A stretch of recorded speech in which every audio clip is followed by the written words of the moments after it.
Hey Smoothers, what's poppin'? It's your boy, the Lethargic Shrew, and I'm here to talk about a game near and dear to my heart. And that game, of course, is Freddi Fish. Now, I don't know if you guys know me or anything, but I'm a close friend of TRG Morty, the epic moving out speedrunner, among other games, of course. And I was invited so graciously to create a video here for you guys about Freddi Fish. Now, I've been playing PC games as long as I can remember, like 6, 7 years old. Big tower desktop, old-timey monitor, giant click-clack keyboard, the wired mouse, the whole shebang. And yeah, I mean, Freddi Fish was just one of those games that I always found myself coming back to. It was just one of the humongous entertainment classics. I mean, among Putt Putt, Pajama Sam, Spy Fox, Backyard Sports. I mean, Freddi Fish was what I found to be the game I always came back to. I mean, so the games are all about Freddi Fish, of course. You know, she's a fish, she's yellow, she's smart, and she's always trying to do the best for her community and her friends. And, you know, no Freddi Fish game is complete without her trusty sidekick, Luther. You know, Luther always scheming, always greedy, always thirsting after that gold. But, you know, he really does mean well, and Freddi's usually there to keep him in check. Now, specifically, the game I'm going to talk about today is Freddi Fish 1, The Case of the Missing Kelp Seeds. And this is the first Freddi Fish game of 5. This one came out in 1994. Yeah, really dating some people over here. And it's just such a great game, you know? It's got, I think, great music, still holds up. It's got a nice, sweet plot, which, spoiler alert, I'm about to get into. So the game starts, and Freddi's going to visit Grandma Grouper, when all of a sudden she finds out Grandma Grouper's kelp treasure has been stolen. And really, it's now up to her and Luther to go find this treasure.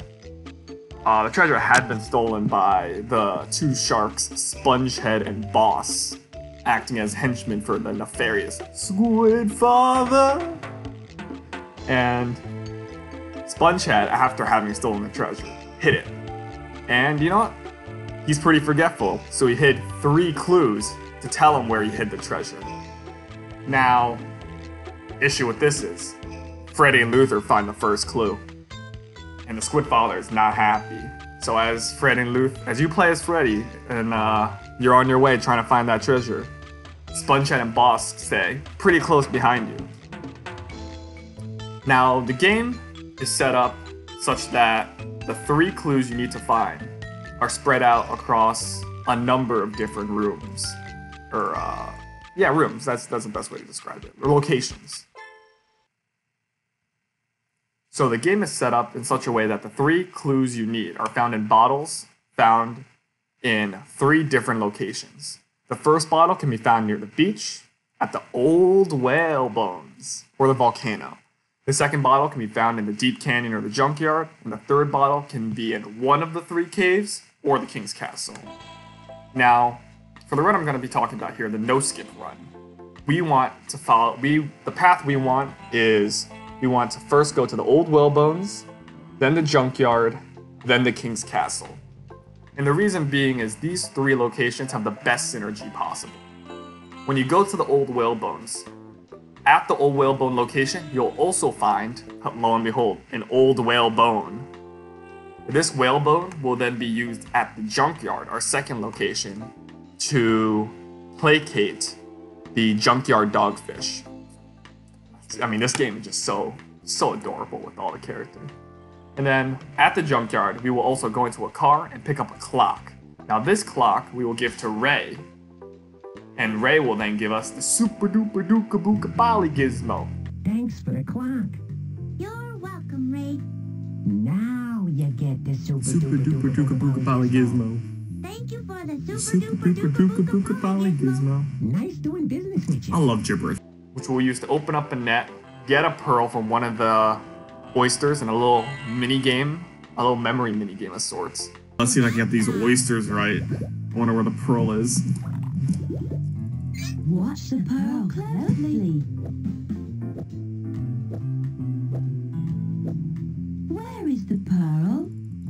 wonder if it always ends up in the middle. You're right.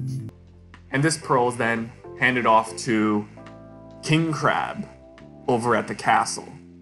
And I mean, one of the best lines, I mean, I guess we'll just have to listen to it, is when you hand King Crab the pearl and he goes, ooh, with the eyes popping straight out. You are most welcome in my castle.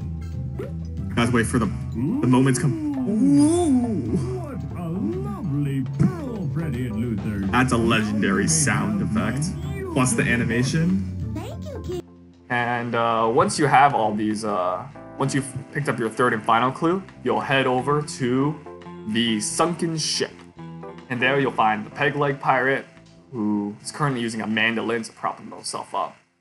And then you'll go into the ship, you'll find a crutch, you'll hand it back to the peg-leg pirate, and he will in turn give you the mandolin, which you'll give to, I think, one of the greatest characters in the game. It's Phineas McFinn. He's the pirate shark that lives in the sunken ship, and when you hand him that mandolin, whew, he launches into, I don't know how this song's gonna win every single category Grammy in its year, but I mean, just take a listen. Phineas, here's another musical instrument for you. Great. Yeah, A54 Pog. Take this here crank handle. It was broken anyways. Thanks, Phineas. Arg. There's just one word that Says it all. Arg. Arg. Arg Arg when I'm happy. Arg when I'm sad. Arg when I'm good or bad. Arg. Arg to port. Arg to starboard. Arg from stem to stern. Arg. Arg, yes, buddy. Arg. Hey, yo, ho, ho, Ho ho. my chum. Yum. Arg. Yeah, get those Pepe dances in the chat. I can hear you. Yeah. Arg. One More time. Arg. Very good. Good. Excellent. Excellent. In In fact, arg. And I mean, once you pick that up, you'll get the Hank cradle, you'll plug it into the window, and you'll just hop your way in. I mean, the game really is just, it's short, it's sweet, it's easy enough to follow along. Really the hardest part is setting up this path. So, the way it works in pretty much every Humongous Entertainment game is that you can, while running it in the emulator ScumVM, you can do Control D and open up a debug room, and from there you can choose the path you need that's most optimal. However, in Freddi Fish 1, the game was really old, no such option. So what you have to do is press S as soon as the game starts up, create a save file, and you'll play through the game as normal. And as you pick up the bottles, they'll tell you where to go, and if they tell you to go Old Whalebone's Junkyard King's Castle, you know this is the save file. If not, you have to completely restart the game and just save again, and try to luck your way in. Really, it's a 1 in 12 chance for you to get this exact path. Not that bad. Takes a little bit of grinding, but I think it's well worth it. And of course, there are lots of other fun characters in the game that you won't get to see during a no-skip speedrun. That, I mean, you would during a casual run. Fiddler Crab comes to mind.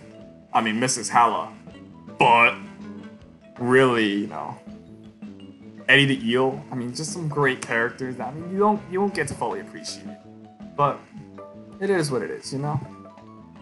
I really don't know what else is to be said about this game other than I really encourage. No matter, this is perfect for very low level speedrunners. You don't have a lot of time to invest, but you want to enjoy what you do while you speedrun, and you do enjoy these games. Play them. Just give it a shot. Do a casual playthrough. Do a no skip playthrough. I really think that it's so fun. It's just so much fun to play through the games and just enjoy what you do. You know. There's one small thing of note in that when you run the game no skip, cutscenes, you're not allowed to use the escape key, which would normally skip a cutscene, or the period key, which would be to skip a line of dialogue. The speed and the processing power of your computer does actually play a factor. On slower computers, the cutscenes will run just a little bit slower, but I mean, there's so many just great cutscenes that over time it builds up. I mean, how could you not appreciate the beauty, the Nobel literature writing for Spongehead and Boss? I mean, their banter is just chef's kiss all around. Now, at this point, I think I'm just rambling about the game. So just go play it. Have fun. Enjoy it. Love it. I mean, I really don't understand how people speedrun games they don't enjoy. Like, they're like, I just want a record. This is competitive. This is what other people do, so this is what I'm going to do. No, just play the games you love. Odds are there's a speedrun.com category for it, and if not, be the first. Make it. You know? Be the change you want to see in the world. Don't wait for other people to do it for you. Play the games you love, play them fast, and don't let anyone tell you otherwise. Don't let anyone hold you back. Got a little inspirational there at the end, but I mean, this is what it's all about. You gotta have passion. And I think with that, I mean, I'm signing off. I hope you enjoyed this video. I will be covering Freddi Fish 2 at some point. I don't even think I covered Freddi Fish 1 much here, but it's a video about Freddi Fish 1. Goes briefly into the setup, and it's just me talking about a game I love. So, I mean, if you enjoyed the video, be sure to leave a like, leave a comment. Really great for those YouTube algorithms. Subscribe if you want to. You can hit that bell. I honestly don't know how notifications work, but I know everyone says hit that bell, so I'm gonna relay that message on to y'all. Hit that bell, and until next time, peace.